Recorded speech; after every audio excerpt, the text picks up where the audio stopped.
Hello, everybody, and welcome to our SCWRM Generations commentary of 2009's Astroboy CG adaptation. Okay, let's talk a bit of anime history. After World War II, the entertainment industry in Japan was basically completely destroyed. So obviously something had to be done to allow Japanese people to be able to, entertain themselves so that they wouldn't go insane. So one of the big figures of reinventing Japanese entertainment was Osamu Tezuka. Who is he? He's basically the Japanese Walt Disney. He's most, of course, legendary for creating that little thing that you guys might have heard of. It's called manga. I don't know if you guys heard of this thing. It's apparently this big thing. I don't know.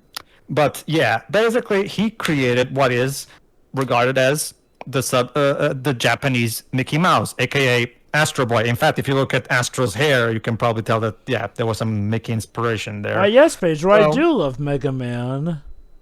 Yes, Mega Man also took inspiration from Astroboy. That being said, one of the primary, if not the primary inspiration for Astroboy in terms of the actual characters and overall storyline was actually Disney's Pinocchio. Because Osamu Tezuka was a big fan of old Disney cartoons. In fact, if you take a look at the original characters he made from the early mangas, that they were very similar to old 1930s Disney characters. So, pretty interesting. All right, today we're doing the 2009 adaptation made by Imagi Studios and published by Summit Entertainment, who was co-written and directed by David Bowers. He was, I think, he's a British filmmaker, if I remember correctly.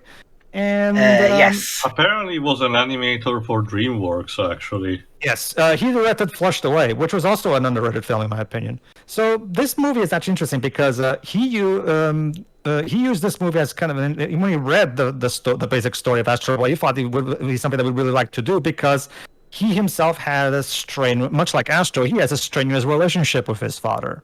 So this was kind of something that was kind of a passion project of his, kind of. So yeah, should be interesting. This movie, unfortunately, didn't do well critically. It's really well liked by Astro Boy fans, but critics didn't like it because they said it had a political agenda and not much else. I'm not really but we'll talk about that. So yeah. This time we had everybody, including Shiroi, who I only learned later after we did the original run that she also really enjoyed this movie. So yes. What is the thing, Shiroi? When I first picked this movie, this was back in 2015, I think. This was so long time ago, whatever. All right, everybody.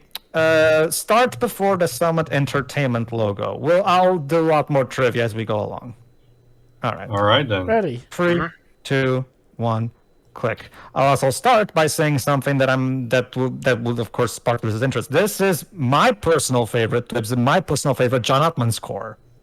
Because and you know what's the interesting thing, Dwebs, and here's a little note because in the soundtrack bullet we have a note from John Ottman himself saying that, and I'm quoting him: after a recent run of scoring heavily serious, dark or grave films, Astro Boy was a welcome beacon of light, endearing, innocent, joyful, emotional, action-filled, just plain old fun. It allowed me to express myself in ways that I always dreamed of as a film. So basically, he's always wanted to make a good old-fashioned John Williams type score, basically.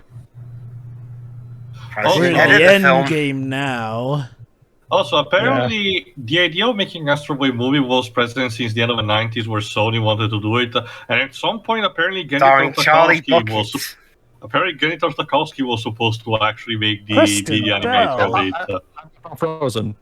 Nathan Lane, aka Timon. Eugene Levy, aka Jim's dad from American Pie. Yes, Matt Lucas. The actually has a pretty star cast. He also has Bill Nye. Yes, Bill Nye is Mozzarella fun. That's great. Donald Sutherland, yeah. And Charles Theron as the narrator. And Nicolas Cage as Dr. Tenma. Yep, that's pretty great casting right there, actually.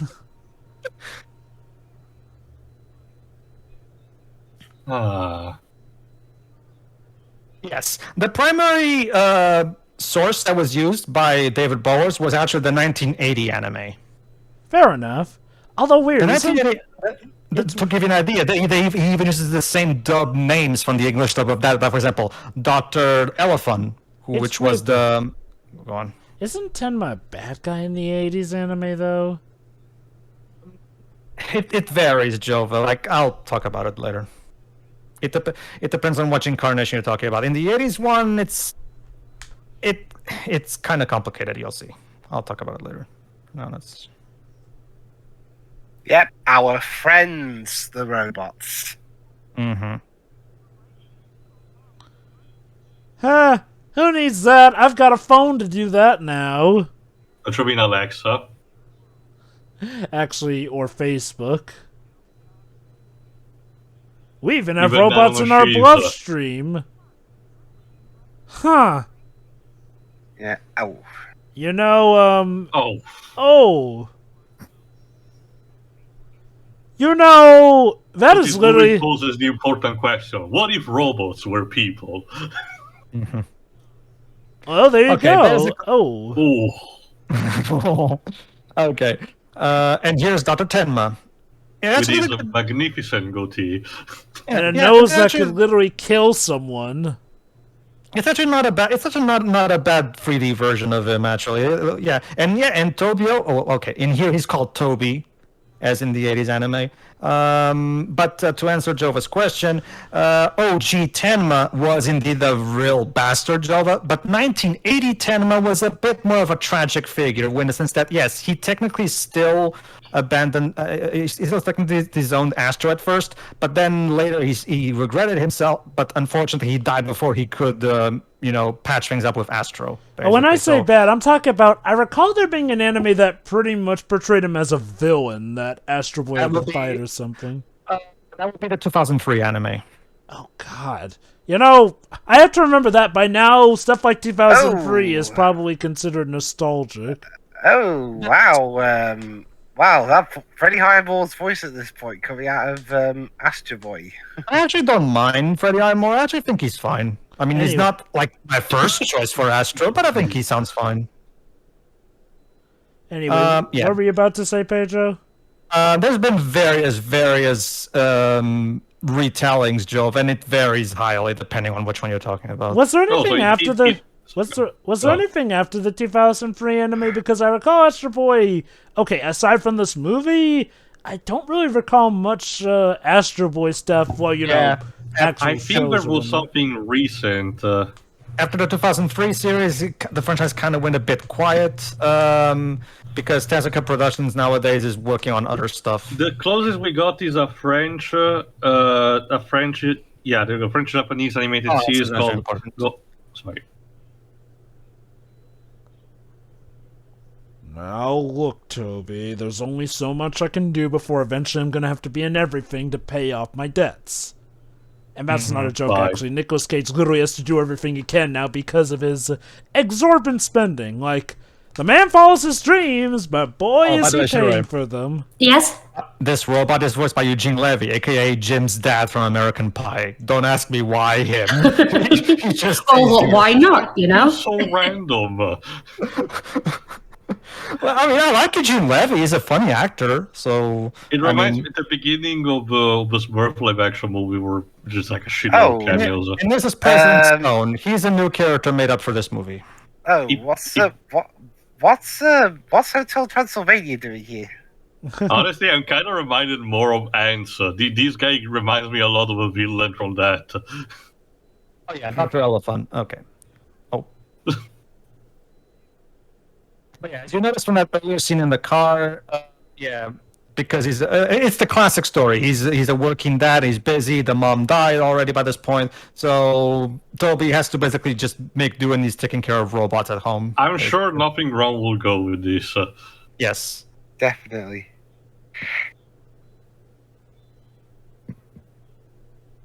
I love this line from Stone, actually.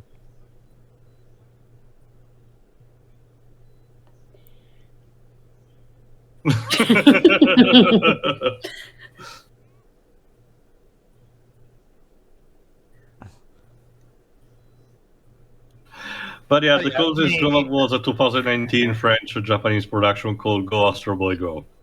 Okay, then. Oh, it's interesting. What year did that come out to you? Diego, go. 2019. Hold on, this is also slightly important.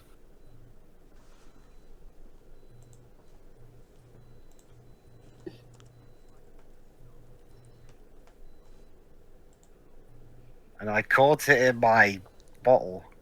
Huh. That's an interesting art The style. power of a comet in the palm of your hands. Yeah, it's very hard. It would be very hard to really properly translate the original designs by Tezuka into 3D. But they actually, I will say that they did a pretty good job. It's not as good as the recent Asterix films, but it's definitely a good enough job. Tenma looks like Tenma. Elephant looks like Elephant. Yeah, that's Toby looks like Toby. Yeah, sure, it looks fine. But why? Okay, never mind. Yeah, that's a good question. Why keeping it? There are some things I feel we could have maybe have upgraded. Well, the idea, that is actually the justification too. The idea is to study it and research it and all that shit.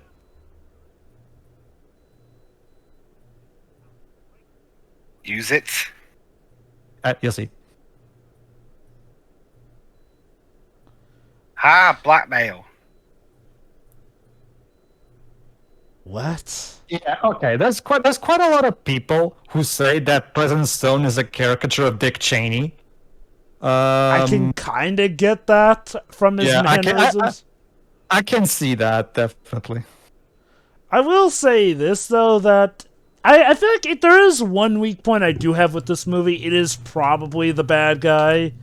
If only because he's... Well... Very simplistic. A little too simplistic, yeah. I'll get more into it later. Yep, that's the peacekeeper. I'll totally believe him keeping the peace. That's the thing, though. President Stone is a president who believes in peace by force. Woo. I'm not saying anything. What's that line from Suicide Squad? All I want is some peace, and I don't care how many men, women, and children I have to kill in order to get it. If you're not sure, that's an actual, not good but sorry. Give Sexual more time. I don't know, I like that line. It's actually from the comics, actually. Hold on, hold on.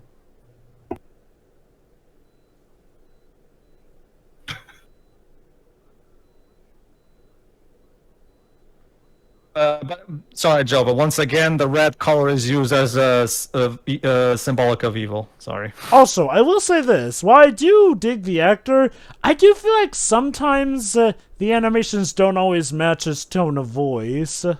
Yeah, that's what I was thinking. It sounds like he looks like he's yelling it, but he sounds like he's saying it. It's not quite on William Hurt's level, God rest his soul, but it's kind of in that wheelhouse. The villain is that's the basic gist. The villain is basically there to just be the primary source of conflict. And I can't remember how the movie ends and everything, but in general, doesn't Astroboy have a proper kind of rogues gallery of villain? He does, yeah. He kind of does, yes, but did they actually wanted to franchise this and acting properly? Yes. So I get the thought process. Well, let's start, slow and nicely for an origin story. Yeah. Usually we have the origin story before the rogues gallery starts appearing. Yeah. Let me guess. He set one of the targets to be that general. Let's see. Bonk. Okay, in the meantime, let me mention something real quick. Dr. Umataro Tenma. Okay, his Japanese name is Dr. Umataro Tenma.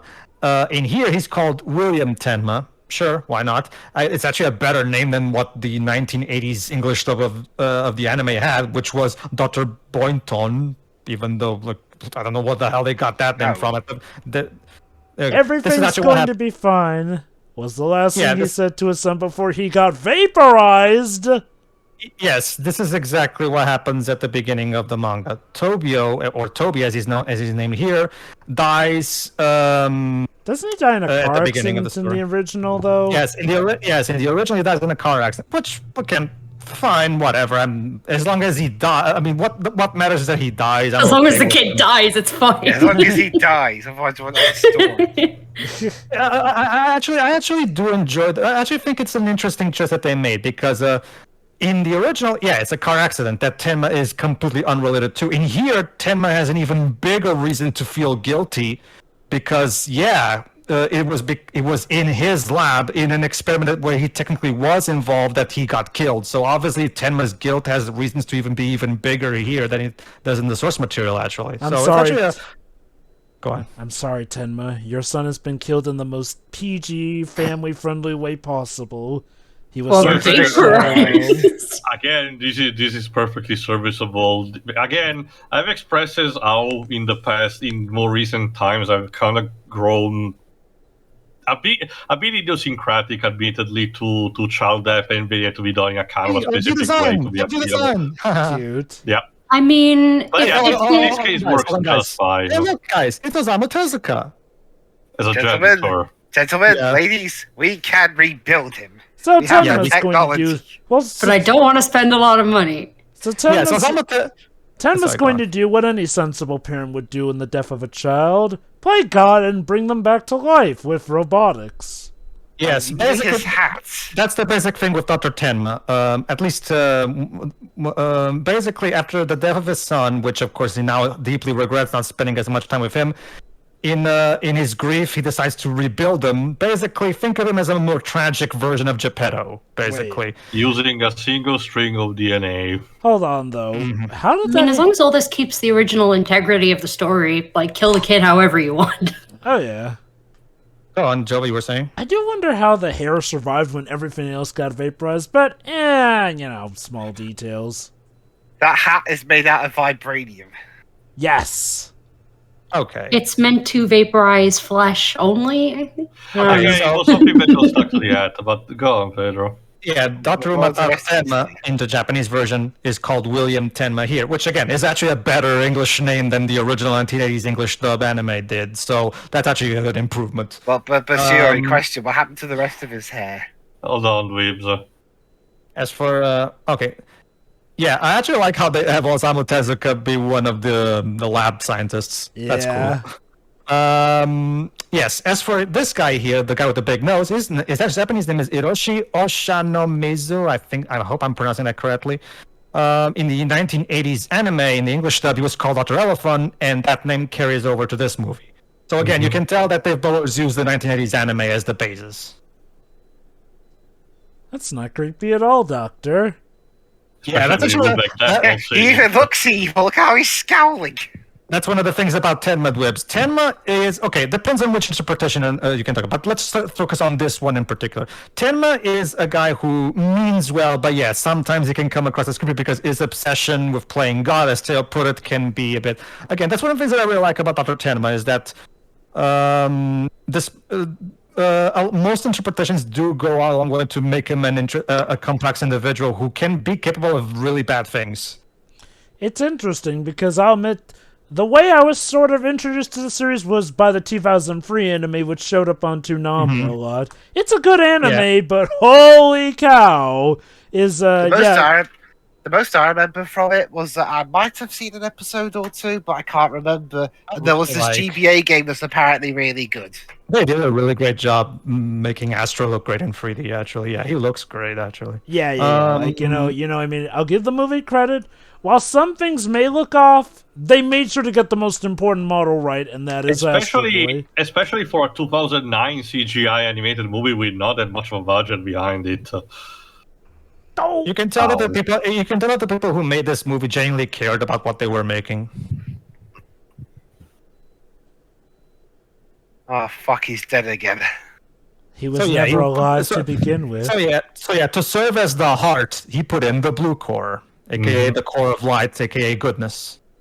Which also is an interesting way. That way, it explains why Astro is so selfless and good. Dad, why am I half naked? You know what this reminds me of?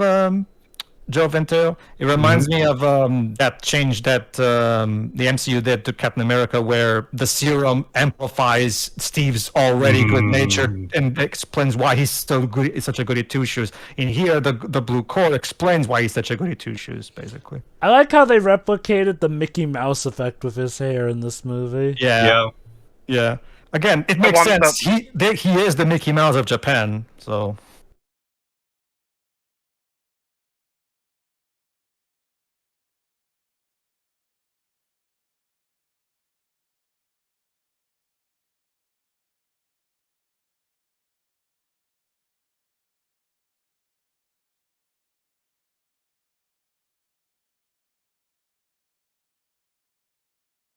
That detail, he literally slept looking over it.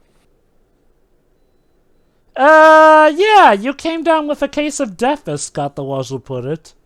Yes, basically, he has all of Toby's memories. However, obviously, Katema conveniently took the part that he died out of it. Obviously, so he doesn't. As far as Astro's concerned, he doesn't even know he died. As far as he knows, it's just another day. Yeah. Yeah.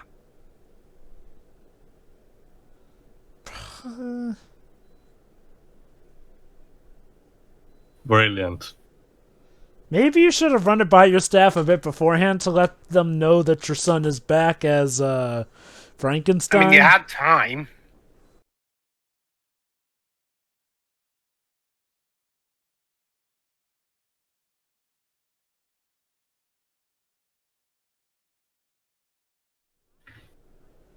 Okay then.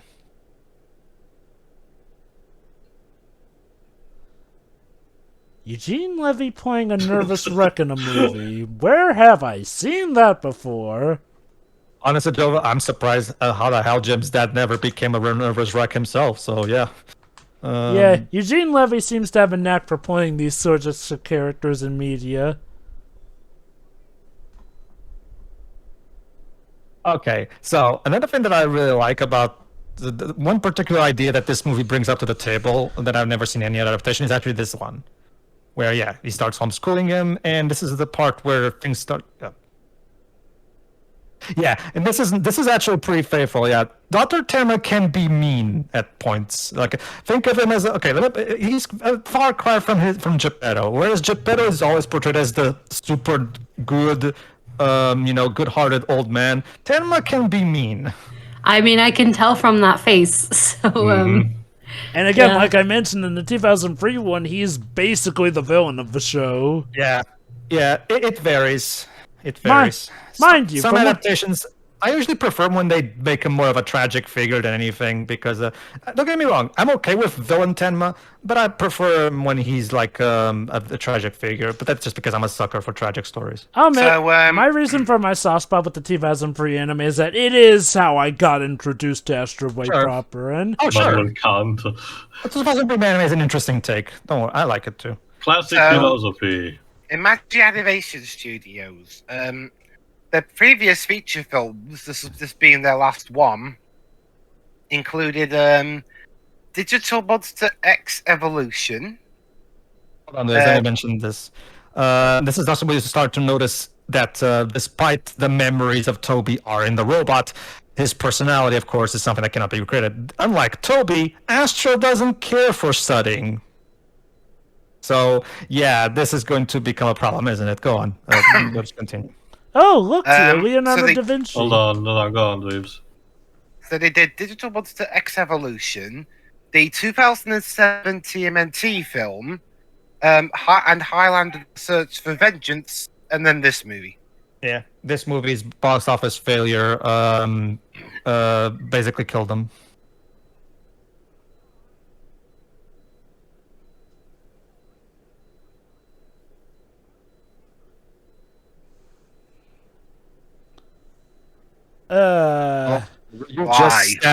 You just put your foot on top of Leonardo da Vinci's name, kid. That is disrespectful. How sacrilegious is this? This is what I think of your studying. studying. To be Well, fair, I mean- it was also on pile of other books, so it's not a one thing, it's shared. I mean, he turned his studying into something also productive, Practical. Yeah. Oh. Dang, that is a powerful paper airplane if it can knock over solid material like that. Mm-hmm. Also, yeah, legit tearing pages out of books, that was... See, this is what happens when you don't spend enough money on your creations. Also, not for nothing, Astro, but... Oh. Oh boy.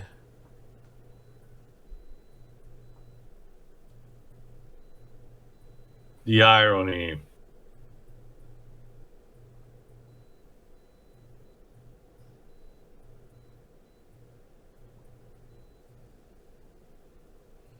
Uh-oh. Oh. Right in the fucking field. You just went straight to twisting the knife. Well, he doesn't know this. I know, but damn. Yeah, now get the fuck out. And yeah, let's see what. Let's time to talk about the relevant about it. Oh, no shit. Wait, you're telling me that So he's a trying... kid then. You're telling me that My trying to God. bring your son back from the dead may have been a bad idea? Who'd have guessed?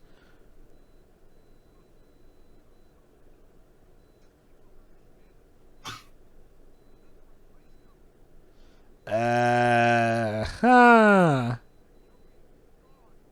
Exactly. You have to accept. You have to accept that, Senma. I know this is a comment I make in pretty much every other movie or game that we do, whatever, but it needs repeating. Fictional worlds need some therapists. I do. know, right? Get some fucking therapists. Considering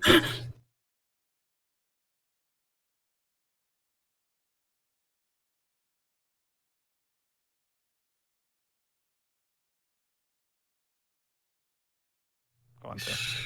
considering how the setting alone, this kind of world works, it's probably still a good reason why there's no such thing. Also, that looks like a floating.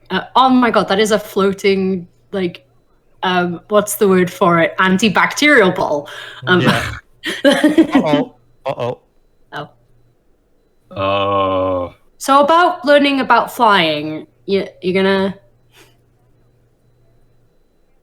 First, he has to follow style. Piece of shit. He panicked.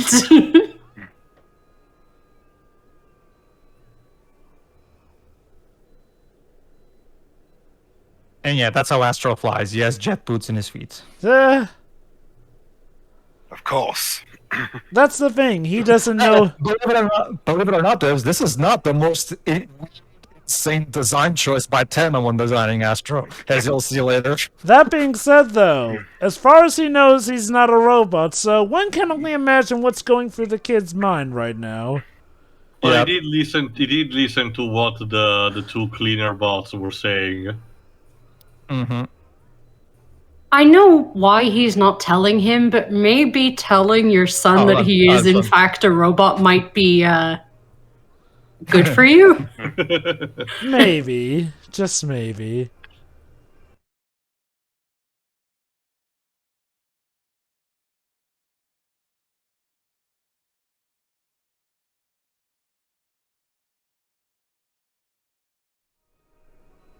And by the way, the score was recorded at Abbey Road. Oh, our scores are. Abbey Road, eh? Alright, speaking of the score, now we get to hear Astro's theme that John Ottman composed in full. Alright, ladies and gentlemen, John Ottman.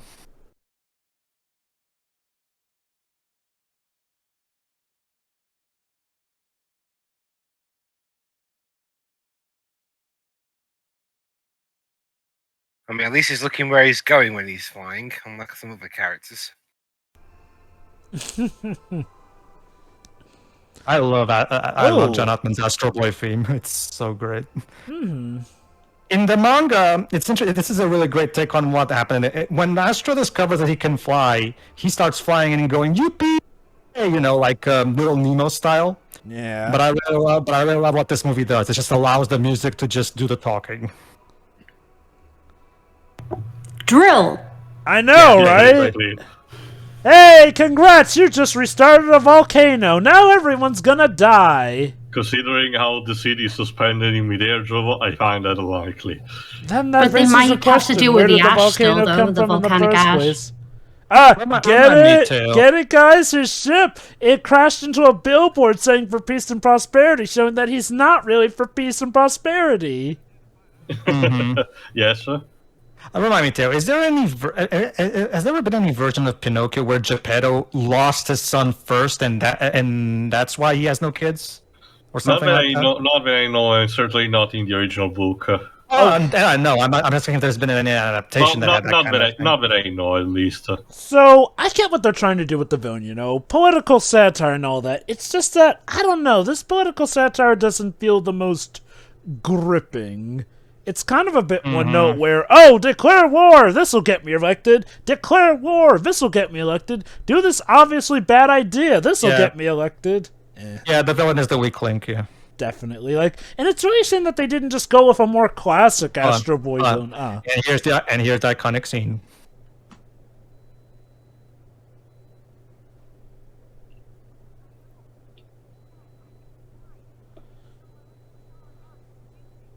You have literally created a superhero. I'm glad that they're having this conversation very early.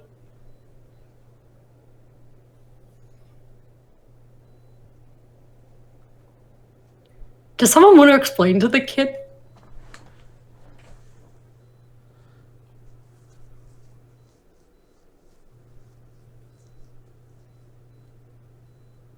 Not for nothing, but you're lucky Astro Boy doesn't go insane and kill you right here and there given all the superpowers he has. It's probably thanks to the blue core, Jovo. Also, you have the responsibility to take care of him still. Yeah. Shiro, that's kind of his arc anyway. So he realizes that. Well, trust me, Shiroi, like Jove has been hinting at, trust me, Shiroi, if you saw 2003 Tenma, 2003 Tenma is even worse. Oh, he's worse in a way that it's entertaining, but holy cow, yeah, 2003 Yeah. Tenma. Yeah, but this is more like, this Tenma is clearly inspired by 1980 Tenma, clearly. Well, I'm guessing the 1980s anime is your favorite anime of Astro Boy? Yeah, it is. I many I personally prefer the more. Okay, I prefer Tenma when he's being a more complicated Geppetto. Of You know, course. don't get me wrong. I like the 2003 anime too, but I usually prefer my complicated Geppetto since that's the primary original inspiration to begin with, anyway. Anyway, what were you about to say, Shiroi? Go on, How Shiro. many anime adaptations has this series had? Quite a few. We had the 1963 one, the 1980 one, the 2003 one. I don't think there's been any more proper anime. It seems to be a adaptations. common thing for Tezuka production because, as mentioned by the video that I will make, even Kimba the White Lion got that many different kind of adaptations. Yeah. It did, huh? Yeah, you know what's interesting? Hold on. Why have I only heard of the classic anime then and none of the newer ones? Because when it comes to actually localizing, Astro Boy is more popular than Kimba to the there's west. There's Tezuka again. Yeah. But yeah. Oh no! Doggo. Oh, Yoink. Oh my God! The poor teacher cannot catch a break in this movie. Like, not even the ring, like the wife. Congratulations on getting married, by the way. Hope you don't die. yeah, basically.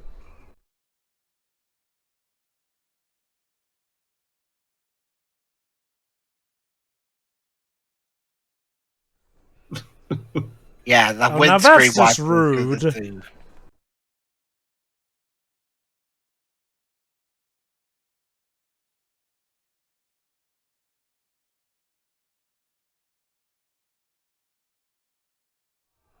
I guess there are some strings on him after all. Yeah, it's probably intentionally symbolic. Mm-hmm. Someday Ultron will be inspired by this movie. With the symbolic fighting against the strings. Yeah, basically. Ooh.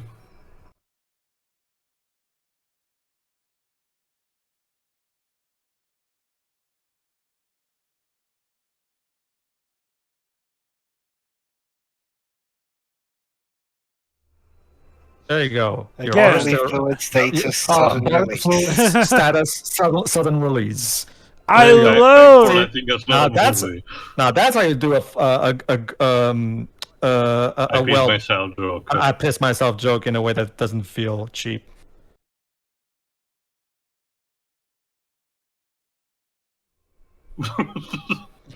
Well, you know what, to be fair, I'm pretty sure you'd say Yeah, that after fair somebody enough. just saved your life.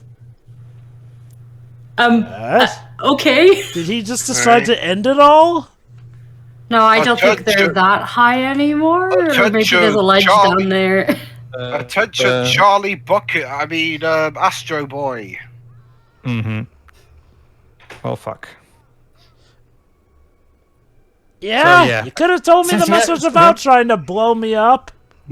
Remember, he has the blue core, meaning he has a valuable power source in his body. So obviously, people want to get them. Not for nothing, but wouldn't this be pretty illegal, stealing the core, which is legally property of Tenma? That's the thing, It's, Jova. I guess Oh, it's that's not Astro Boy. helped.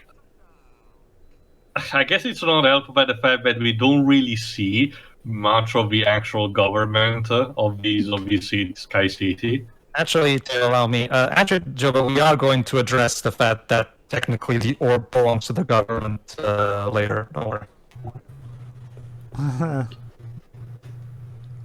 Like Trevor was saying, yeah, the villain is mostly just here to give an opponent to Astro, really. Like, in terms of actually being a character, yeah, he's not particularly interesting. Wow. And while I do get that that's his purpose, I am confused by the fact that they didn't go with a classic Astro Boy villain as the first one. Also, Anyway. wow, the film even predicted where it would end up in the box office of this scene. Which is a shame, because unlike Dragon Ball Evolution, this movie is actually worth a fuck. Yeah, that's an interesting thing.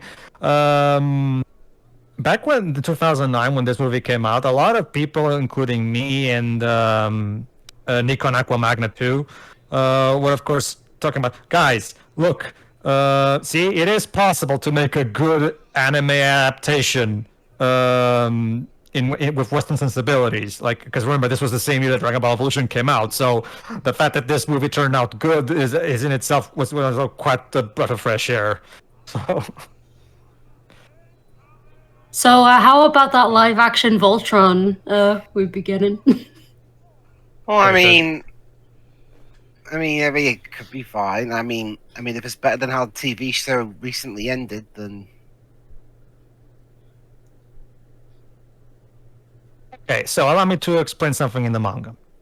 In the manga, what happens is Dr. Tenma actually sells Astro to a circus ringleader who's inspired by, you guys probably know him better as Stromboli from Pinocchio. Mm-hmm. In here, however, the circus ringleader was changed a bit, and we'll see later. Oh yeah, and here's this trash can. There you go, Shiwei. A doggo made out of a trash can. Why not?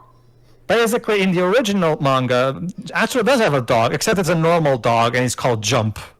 In fact, I wouldn't be surprised if Rush was inspired by directly that, probably. by Jump. Yeah. Was Jump also a robot dog? No, Jump, that being said, no, like Jova just said, yeah, Jump was not a robot dog. But then again, the way, Rush is a really good doggo, and in the same way Jump is, so personality-wise, and there you go. Here are the Junkyard Kids. These are all new characters, in case you're wondering. Oh my god, Go-Go! So this is where you were before you eventually became part of Big Hero 6. Yeah, not just that, Jova. Cora here, and by Cora I mean Cora. She's voiced by Kristen Bell, aka Anna from Frozen.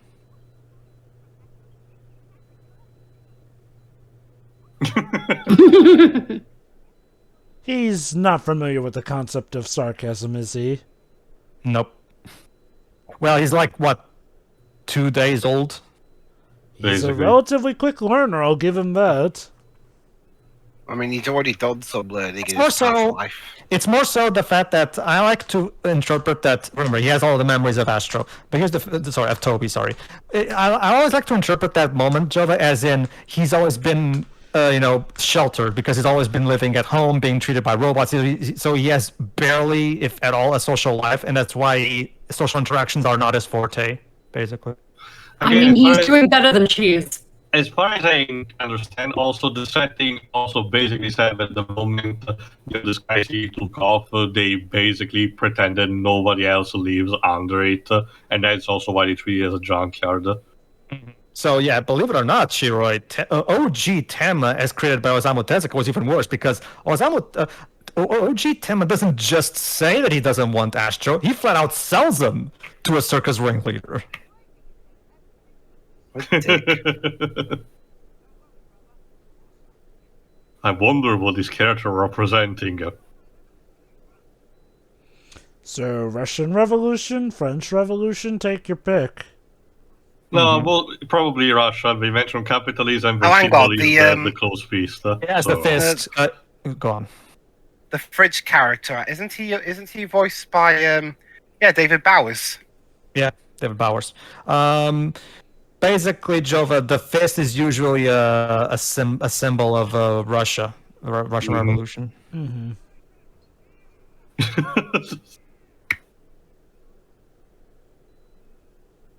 Yeah. Anarchy. We even have I noticed that in the background, we even have a Trotsky. Oh sign my in the god. background. Subtle. Yeah, okay, I guess that there is one thing about this movie. Subtle is not its forte. Oh Honestly, god, I'm fine Lenin. with that. Lenin. I'm okay with it because this franchise has never been subtle to begin with. Yeah. I mean, at the very least, I'll give this film credit. Unlike Food Fight, I can buy this film cost $65 million. And you know what? Wait, that movie cost what? Yes. $65 million. It's What a did long they sto- do with that money? It's a long story, Shiro. We don't Buy have time to lunch? get into it now. Oh, so you've seen Food Fight, Shiroi. No, but I at least know what it looks like well enough. This fight is way too infamous for people. Also, to not know about it at this they point. have a "We Can Do It" poster in the background, but it has kanjis instead of the English letters. It's a little nod to the fact that this is Japanese property, probably. Probably.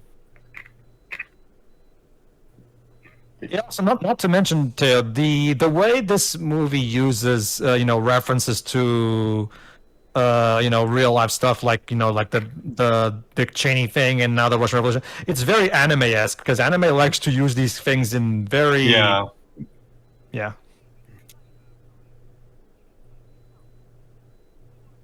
Yeah, Hamhag. Allow me to talk about Hamhag. Hamhag is actually this in the original manga. Hamhag is the circus ringleader that Tenma sells Astro to. Hmm? Teo, would you say the English name of him, please? Since I Hold gave on. it to you. Give me a second. Oh Yeah.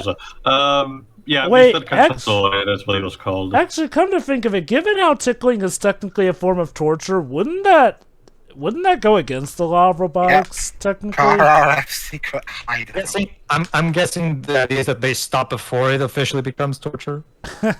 So, Also be very incompetent. But yeah, that was the name that was given, Mr. Cacciatore, which means hunter. Be cool. I'm a robot, and I'm an undercover robot. So. Okay. So yeah, that guy in the original version is a circus ringleader. In here, he's actually apparently a robot repairman. Okay. Interesting change.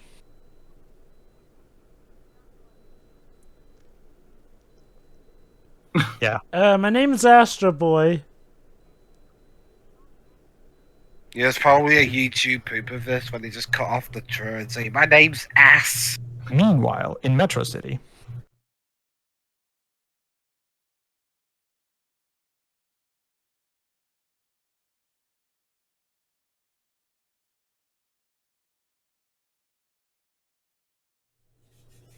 There you go, Jova. So yeah, that line kind of implies that the core was not his to put in Astro, apparently. So Oh,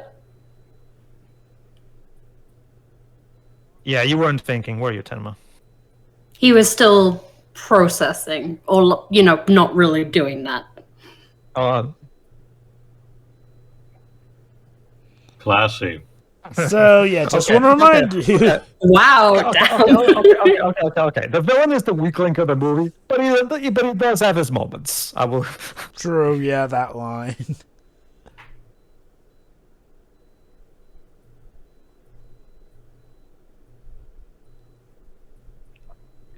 And then for the thrust the core up your ass.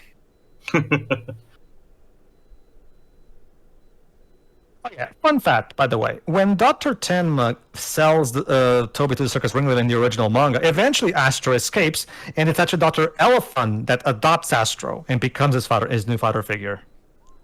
Yeah, out of context, if you know the full context, the premise of the film actually sounds kind of horrifying. A boy was resurrected by his dad into a robot, but he ends up escaping from the company trying to kill him, and then his dad is also trying to catch him and get the thing out. So he's on the run from his own dad. When you come to if you just take the 1980s series specifically, Dwebs, at its core, it's a story about friendship and family specifically. Family drama and of course friendship. The friendships that Astro makes while being a superhero. Hey, Coco, 7 years early. Hey, kids, are there any reason why there don't seem to be any adults down here on the surface? This is that community from Mad Max Beyond Thunderdome. Of Well, course. like they explained in the prologue, they kind of have a Final Fantasy 13 thing, where the people in Metro City don't go into the surface because the surface is just seen as inhabitable and There's a point-and-click game that actually has this setting almost identical to a T called the And Polonia. here's Well, there's your adult. Mhag, played by Nathan Lane, aka God. Timon. God, he even looks like an animated version of Nathan Lane. Yeah, actually, he is Jova. According to the filmmakers, he was redesigned to look like Nathan Lane. Ooh. So yeah, which is fine because Nathan Lane already kind of looks like Mhag anyway. So sure. I'm fine Why with not? it, yeah. No, that's the thing, Joe. Even if you go back and check the 1980 Mhag, yeah, he looks like Nathan Lane actually. So yeah, So I guess we know Yeah, who would play him in a potential live-action movie. that would actually, yeah, that would be cool by me. Yeah. So yeah, in this version, he's a robot repairman who loves robots, especially the discarded ones. It's not the weirdest change I've seen in an adaptation. Let's just say not all of his OG traits were removed, if you get my drift. Are you one of those people that put on YouTube videos about restoring old metal stuff? Also, the way you said that makes me concerned. I wonder, Shuri. Okay, because I have seen this movie, but it has been years now, so... Well, consider this your refresher.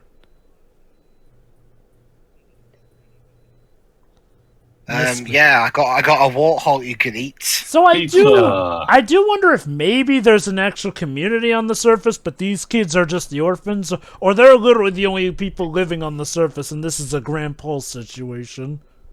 The movie Is doesn't go into full detail about that, Jova. I'm genuinely wondering if maybe the originally planned sequel was going to maybe delve into that, because it would be possible. For now, this particular first movie is just focusing on the origin story. Oh, there you go. Roby and Kopi. Haha. Is he gonna be one of those people who wants to like trade all his limbs for robot parts or something? Well, let's see. Remember, Shira, in the original version, he's basically Stromboli from Pinocchio, or Mangiafoco, as is the original name. Well, that is 10 times of complicated. So let's see. Yeah. My dad technically lost me, then he brought me back, but I wasn't really me, then he really did lose me when he rejected me, and now here I am contemplating my own existence. Yeah, that's the primary thing with Tenma in the 80s anime. Like, Oh, Whoa! actually, I wonder why you don't have parents, child. that's the primary thing about 80s Tenma. Like, when he sees Astro, again, it only reminds him that Toby is gone, and he just can't handle looking at him, which is why he sells him. Every day that kid woke up, he thought to it. Was it a girl? The one with the chainsaw. Yes, that's a Yeah. girl. She thought to herself, "What limb could I chop off of my dad today?" I like her energy.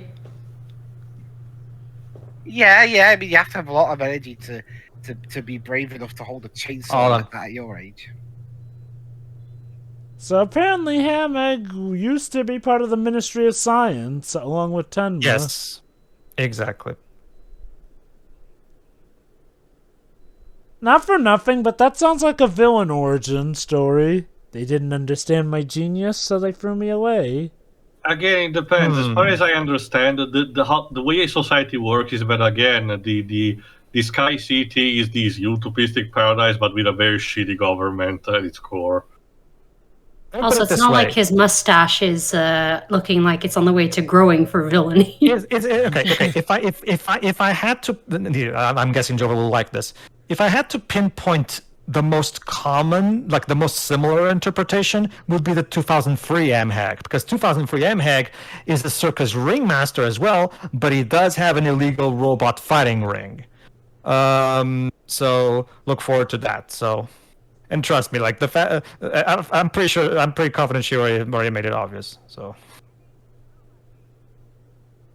Yeah, Robot MHAG's robot games. There you go. So yeah, that's like the one similarity, specifically 2000 to 2003 MHAG.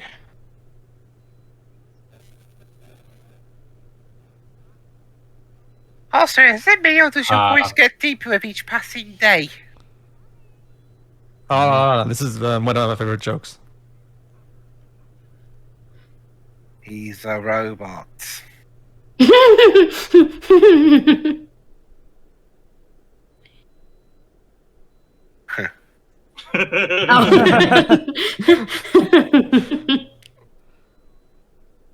What? This dog is so frustrated. I wonder why the Yeah. dog wants them to struggle know is he's a real. robot.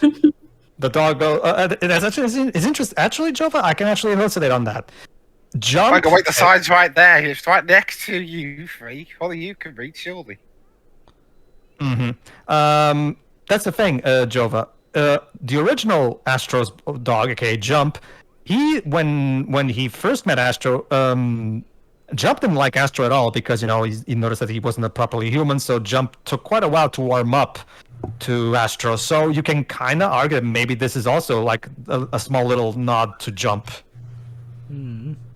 So yeah.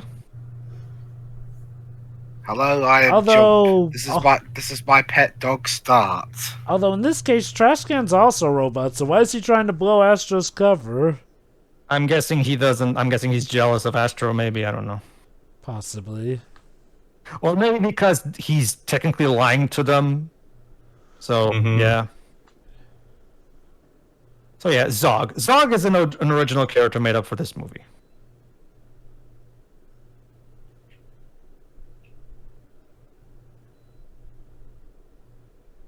Yeah. How like did he Dr. know he Elephant- could do that? Like Dr. Elephant explained, the blue core is a limitless source of energy. So.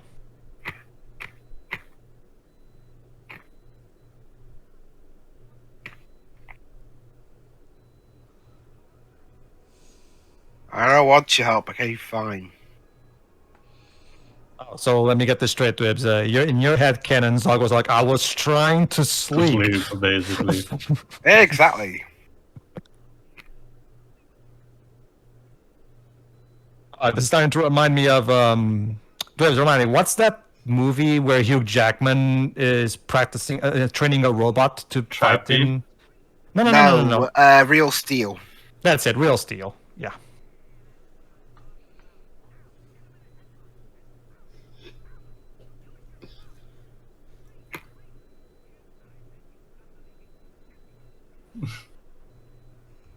Oh, Ooh. Feels bad, man. That robot may be dead now. Sorry about your robot. He's probably dead.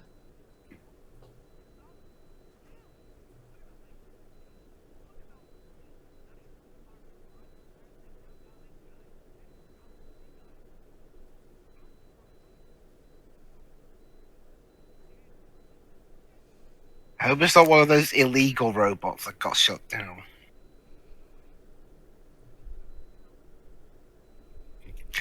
Yeah, give me back my money, kick.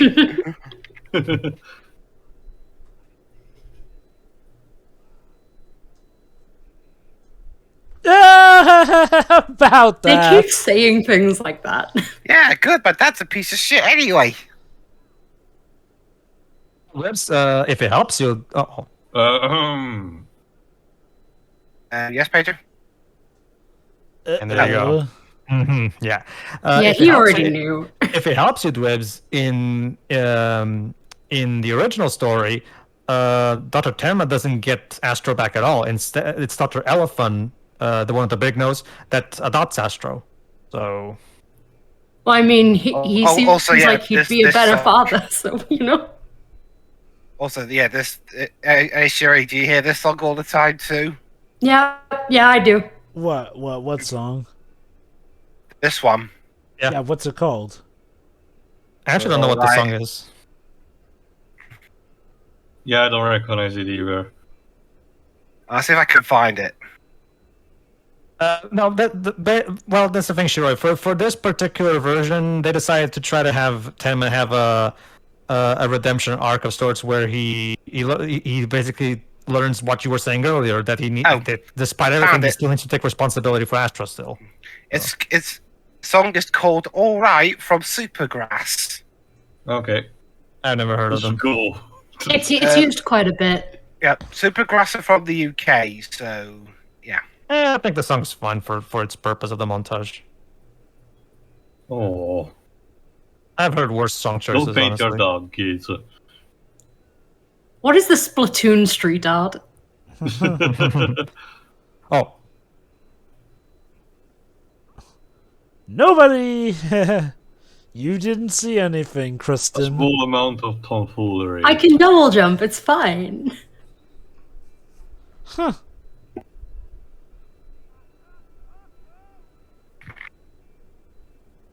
Ah, yes, Zog.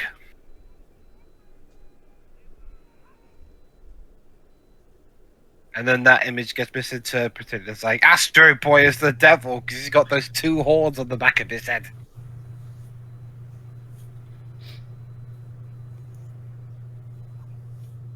oh, there you go. Seems like Trash Cannon already warmed up to Astra. There you go. Oh, That's too much eating. Fetch boy. Yeah, but Oh, he sees he it as a will, challenge. he will.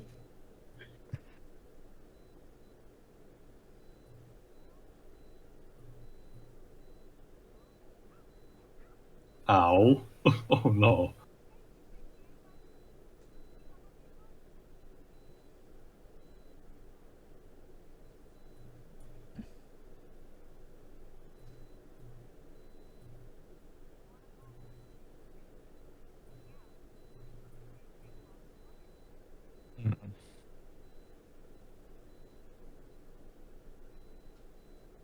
Was it the prank call his dad? Congratulations, you've won Father of the Order Year. a shit ton of Ooh. pizzas. Yeah, that's what I probably say in a disguised voice. Congratulations, Mr. Tenma. You've won Father of the Year. If your son was still alive. Like I said, Webs, you don't even want to see 2003 Tenma. Damn. He does kind of get what's coming to him, at least. Oh, he does. He does. It's just that, like, trust me, Dwebs, believe it or not, this is the nicest version of Tenma. Yes, yes, this is the nicest version of Tenma, with probably the happiest I ending, actually, too. considering also partially the haircut and everything, I wonder if Hideaki Anno took inspiration from him to make a Gendo Ikari for Evangelion. Well, Astro Boy is incredibly influential A in Japan, too, cornerstone, so, yeah. so it's more than likely, much more than likely. And I'm It's big- guessing them never getting him back by the end in other versions is a bit more justified than here because he was an ass. Yeah, Well, the thing speaking is- of go on. Well, the thing is, okay, let me first recap this. Yeah, Cora is actually secretly trying to call her parents because, her parents are in Metro City, and she lost them at some point apparently.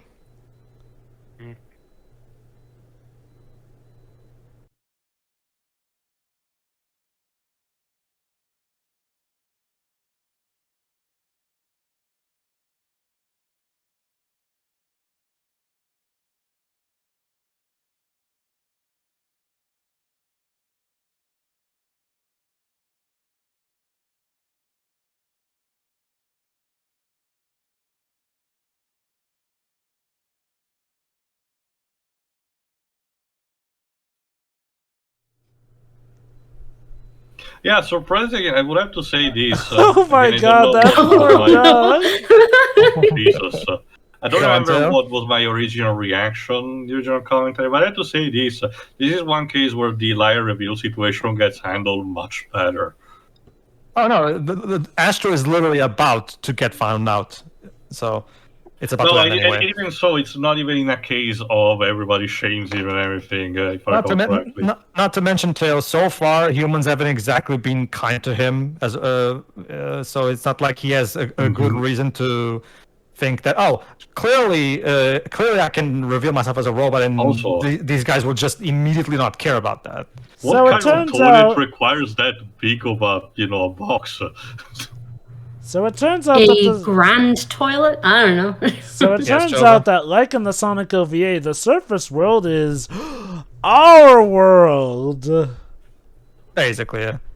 Also, Also, fiction reference. Pulp Fiction reference. I know, right? So there you go, Dibs. That's what was in the suitcase all along, a flashlight. A torch. Uh-huh.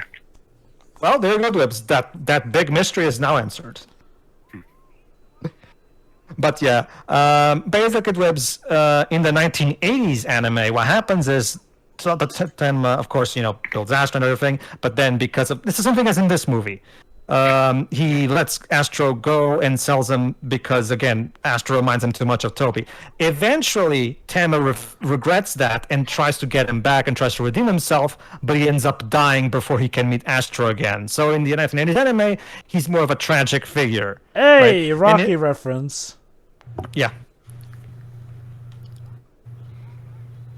So it's Hold on. cockfighting, but with robots. Okay.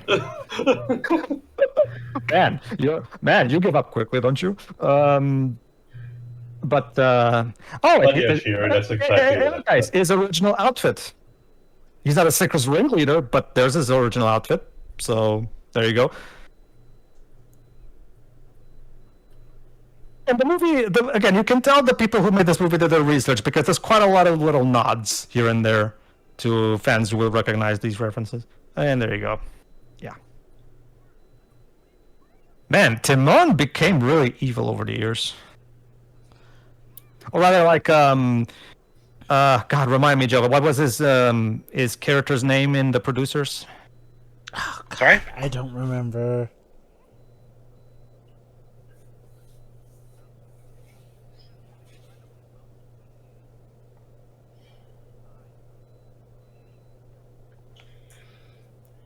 Also, whoever this is killed Timon and is now wearing him as his coat.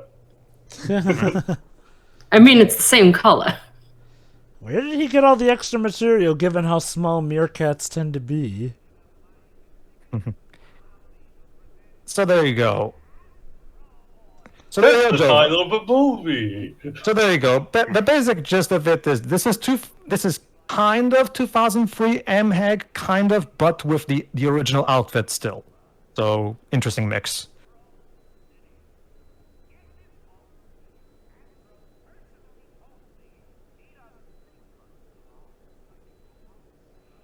Boo. Sissies.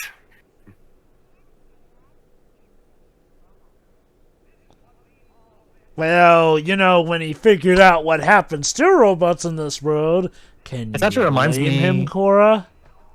This actually reminds me of this particular sequence. Actually reminds me a bit of Spielberg's AI. Actually, Also, Jova, you could have said that for this part, Astro was a robot in disguise. Yes.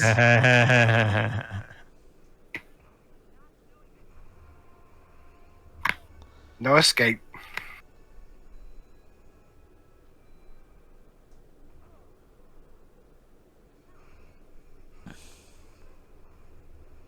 Don't worry, they're robots. We can go ham and it'll still stay PG. I won't fight you. I will blow up your head! But it's okay because he wasn't fighting? Batman Begins all over again. Well, it was self-defense. He had to do something. Oh no, the most evil robot of them all.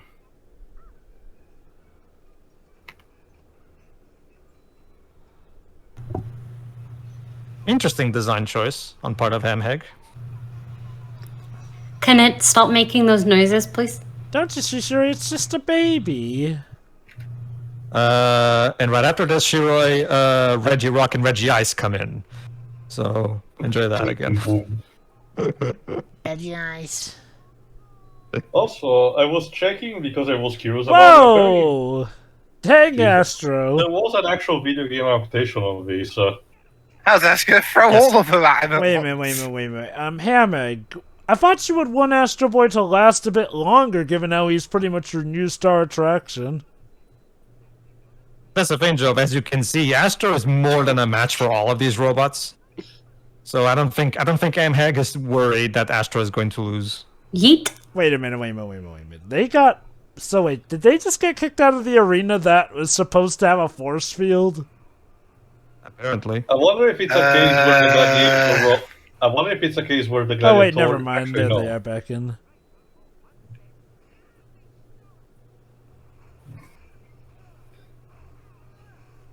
Tornado spin. Fin to win.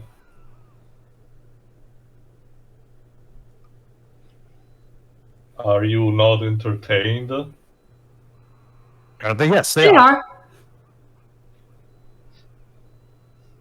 How dare you defend You yourself? still lied to me. Even though he tried to tell you. Well, that's the thing, Shiroi. He tried, but he stopped himself from doing it, though, Shiroi. That's the thing. It's not one of those cases where he was trying but couldn't. He actually could. He just said he chose not to. So he did willingly choose to keep lying to her, technically. So technically, yes. Again, I thought the blue orb was supposed to be pure. to his credit though, given how they treat robots, can she blame him? Yes, she is. Does that answer your question, Java? Uh-oh. Yeah, like I didn't fight before.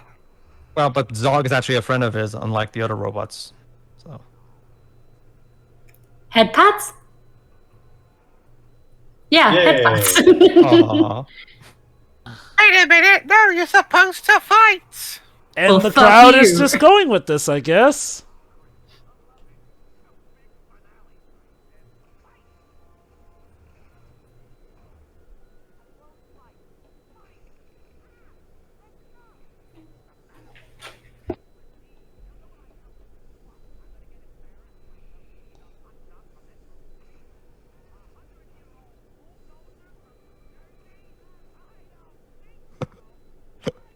Wow, Timon, is this the dark ending for Lion King 3? Sure. Let's go with that. If it helps you. Yes. Laws of robotics. Oh, It's just being rebel. There we go. Oh, snap! Hey. I'm Next old question. school. I'm old school. Those laws weren't a thing back in my day.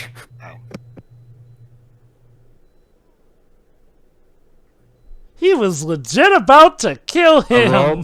Cold and dead. Again, this is in fact me and Dej were talking about the other day how the Japanese love their robots with a kind heart storylines, probably because of this franchise. Probably.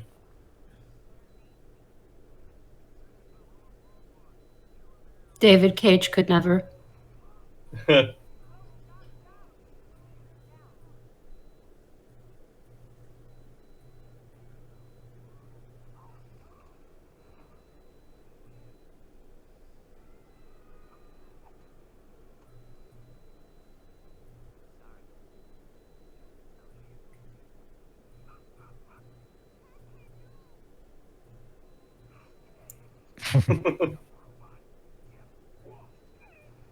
Oh.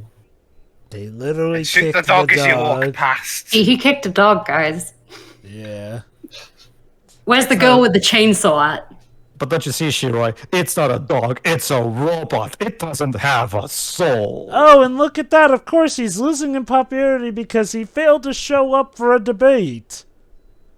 Okay, how did this guy get elected in the first place? Like, he clearly... Jova, you're Jova, American. you're You seriously that question. you seriously Okay. want me to answer that question? Okay. I know the obvious joke, but even the previous president at least knew how, the whole campaign thing works. Like, you gotta do stuff to get elected in the first place. This guy has none of the showmanship even. And I am not saying that the last guy was a good president. What I'm saying is, like, well, if you do nothing, most often than not, you're not gonna get elected. Maybe he's one of those who knows how to charm the public. I don't know. Apparently not, because he's losing the public's faith in the polls.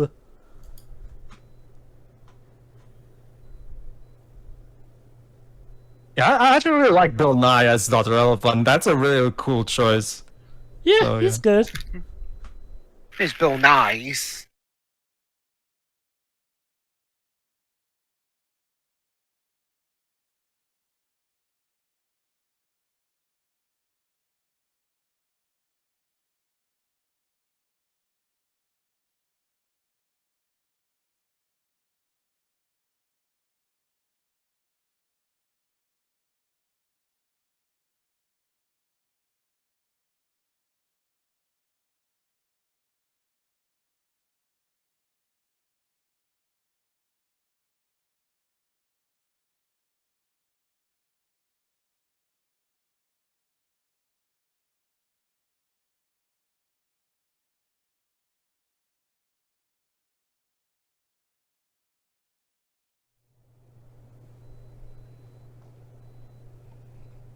This is all your fault, you know.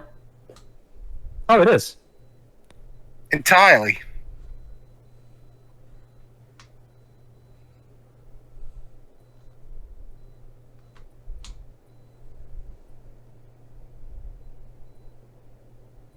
Like I said, I'm just a machine. Hold on.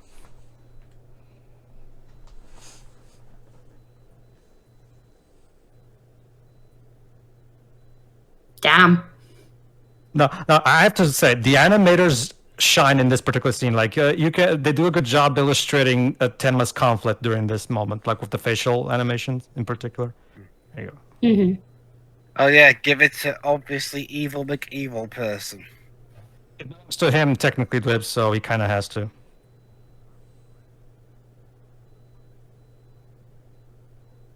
But You just gave it to him. no, he just changed his mind. Real. Uh-oh.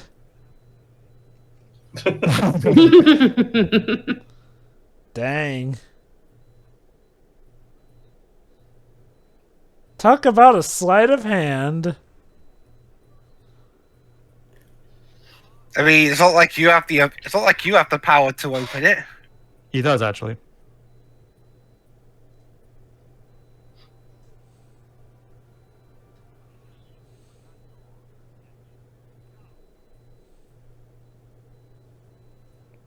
Dang. Anyway, Shira, this is where he says it right here.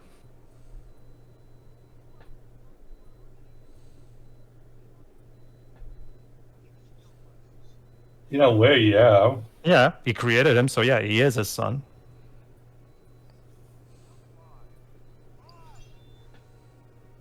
Be free! Be free, Astroboy! Quick, shoot him while he's standing there in a gasment.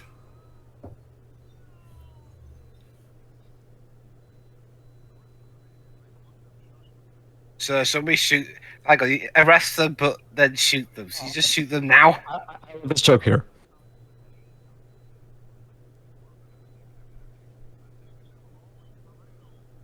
Hold on.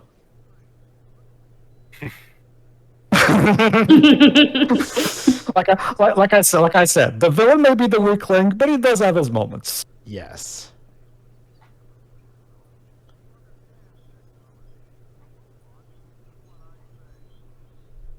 But it doesn't have a heart like Astroboy.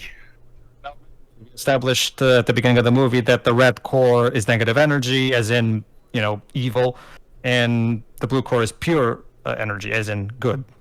So technically, yes. And I guess one of his guards has resigned.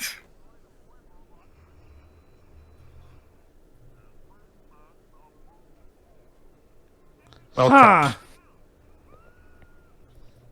Well, I guess now it'll do what he wants to Jova, cue the Metal Overlord theme. do. No, this transformation doesn't take however long it took. It's not. I'll go. Afternoon. Hold on.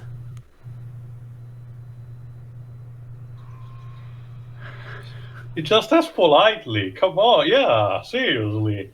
Fucking journalist, man.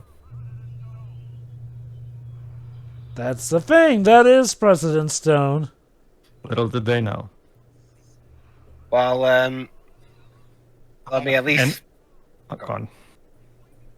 I mean, unlike nowadays, unlike this movie, I'm assuming, Nicolas Cage in real life no longer has to deal with debt. Okay, hold on.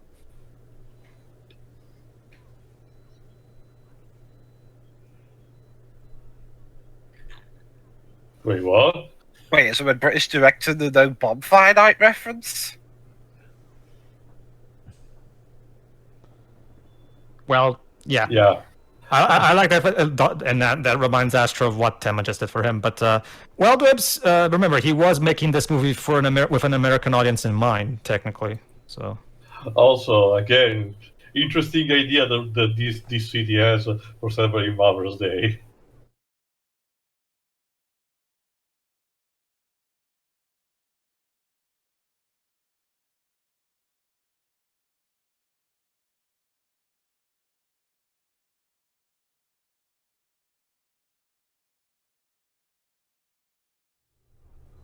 Oh no, indeed.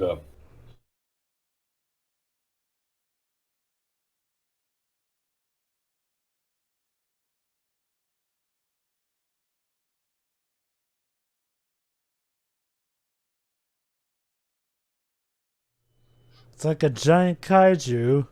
There you go. Arm cannons. Tenma, why did you outfit your son with weapons?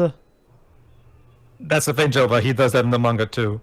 So. Oh yeah, I get that, but like, I guess you're never too careful. I want him to be a perfect copy of my son, so I'm going to fill him with all the weaponry in the kitchen sink. I've always interpreted so that that way he has all the means possible he could need to defend himself, so that it wouldn't happen again. I've always interpreted for that to be the reason. Was he planning to have a therapist on hand for when he questioned why he's a heckin' robot? Jova, I refer you to Shiori's comment about therapists and animated films from earlier.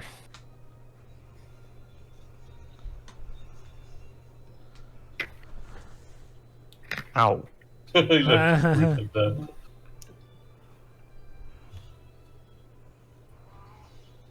Hope there was nobody in that building. They elected you, not your robot. Oh crap. He's getting bigger.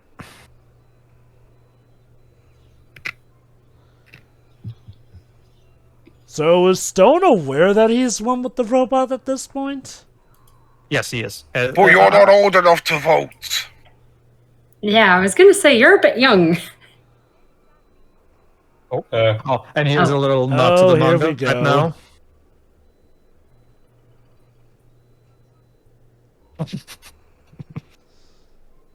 Now that's one way to be prepared. Hold on. And they poke fun at it, obviously. Okay, fun story. When I back in 2009, when the trailer came out, they used that scene as one of the jokes from the trailer. And I've seen some people who aren't familiar with Astroboy. Oh my God, really? They're really crapping on the source material by putting in such a stupid. And I was the one who was going, actually, guys, that's in the manga. That's actually something. That's Okay. Also, William Screen. Also, okay. Again, I haven't seen the trailer, so I don't know exactly how it's paced. But for putting that in, way to not sell the movie, because if I had saw it with that kind of context, I would have thought that the movie was entirely a comedy and potentially self-deprecating. that's Why the thing is too. the dog driving? I guess it's the more comedy. And yes, There you Pedro? go. I guess. Well, the children can't drive? Question mark. Yes, but they can at least reach the gas pedal. Yes, sure. You were saying sorry. Oh no, you were responding to Tio and then stuff I happened. was. Oh, Yeah, that. it sounded about the like you were. trailer. Oh, that. No, I get your point, Theo. I get your point. Oh shit. Oh crap.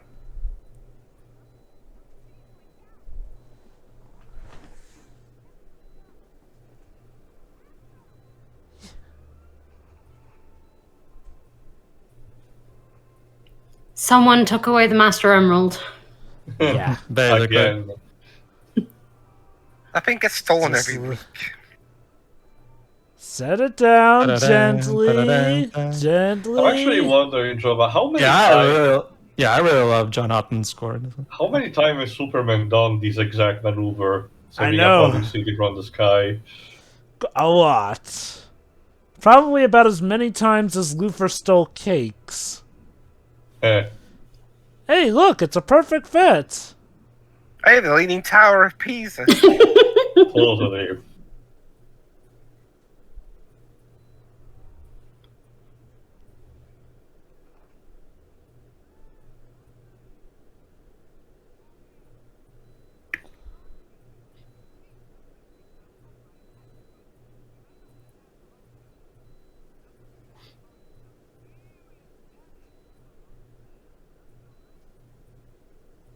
Yeah. No, I'm with them on this.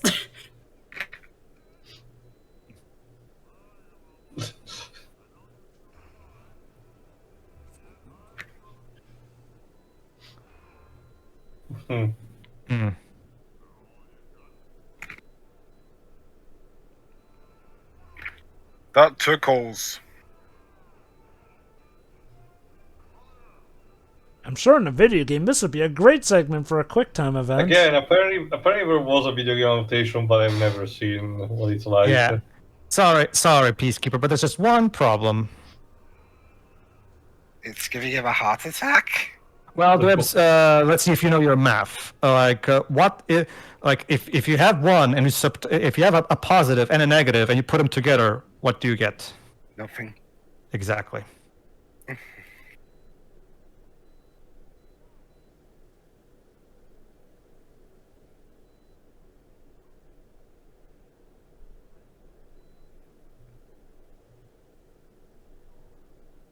Bummer.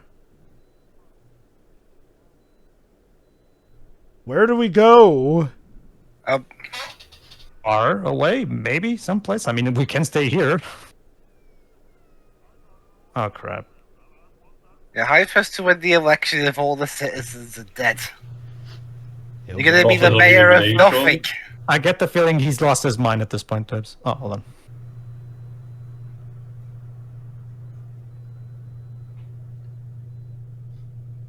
Actually, you were literally just created to be a replacement son, not save the world. Hang on, let's not bring that up right now. This is going somewhere.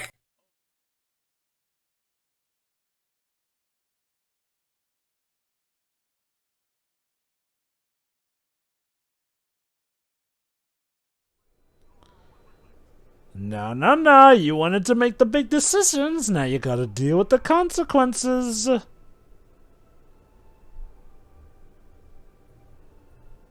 You can build Point for anyone, it's reusing fine. footage.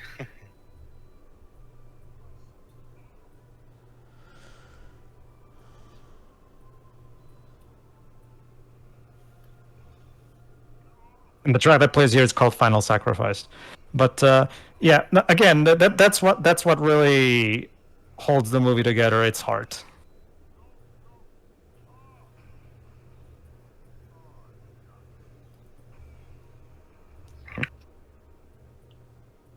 Guess he won't be at that election.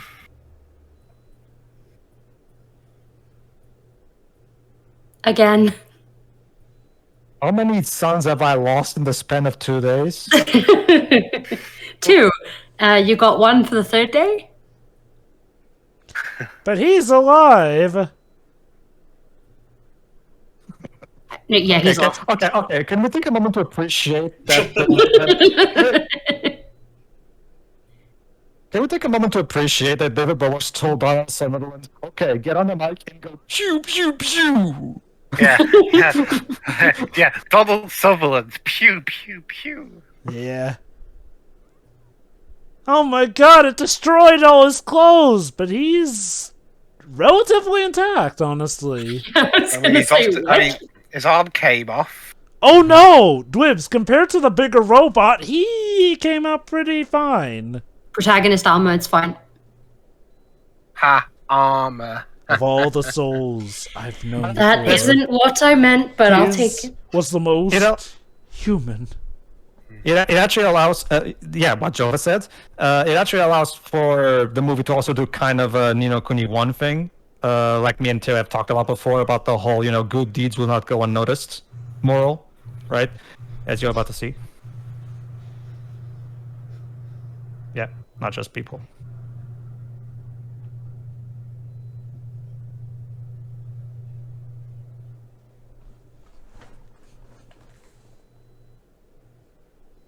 Also cherry blossoms.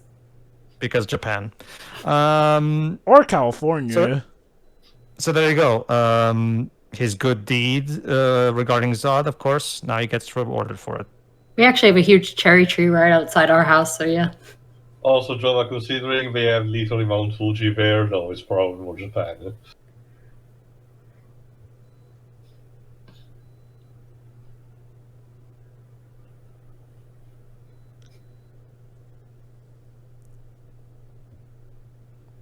Number 5 is alive. And this is how he actually looks in the manga. Without Well- the shirt on, yeah. Well, to be fair, we kind of saw this earlier when Tenma Yeah. first brought Yeah. him to life. Mm-hmm. Yeah. But I was a bit like, okay, I understand that they probably are a bit iffy on showing him with just the shorts on, but I'm glad they were able to at least get some screen time with OG The design. original design. Mm-hmm.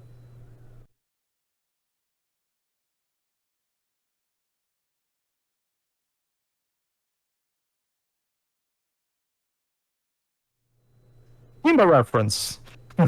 A roller with a heart of a lion, huh? That's a great way to reference both of Tezuka's most famous creations. A robot with a heart of a lion. And we end on Mr. Squeaky. Oh. Aw. That bottle looks more like a dog than the actual dog robot. How on earth did you get lost on the surface, sweetie? Maybe they Explain. went there for a trip or something? I like this bit here.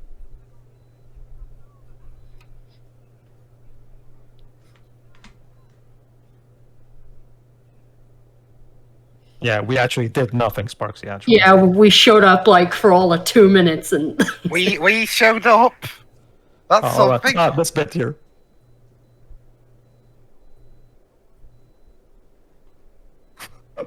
Yep. They got Nicolas Cage to say robot ladies.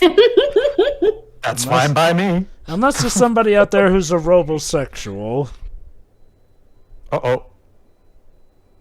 what in the actual... Apparently the very first villain Astroboy faced in the manga. That is a thing that exists. Yeah, that kind of just came right at the end, but... Yeah. And he It's puts the screen. I'm guessing David Bowers didn't know how to end the film. I mean, don't get me wrong, it's a nice Easter egg, it's just that... I don't know, having that literally happen right after the last debacle was just solved without... Okay, here's what I would have I done. mean, The Incredibles did the same thing. Okay.